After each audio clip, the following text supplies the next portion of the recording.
ঘন কুয়াশার বৈরী আবহাওয়ায় পাবনা নাজিরগঞ্জ ধাপাড়া ফেরিঘাটে নদী পারাপারে সৃষ্ট হয়েছে জটিলতা।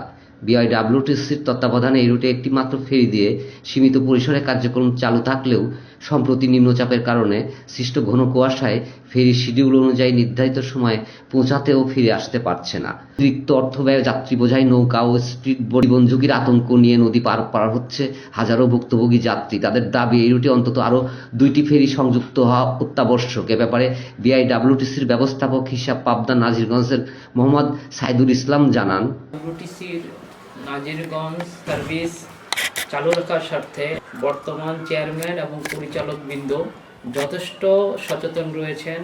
তাদের দিক নির্দেশনায় আমরা চেষ্টা করছি ফেরি সার্ভিস সচল রাখার জন্য এবং বাধাগ্রস্ত যাতে না হয় সেজন্য পরিচালকবৃন্দর সাথে সর্বত্র যোগাযোগ রক্ষার মাধ্যমে আমরা ফেরি সার্ভিস সচল রাখার জন্য অগ্রগতি চালু রাখছি।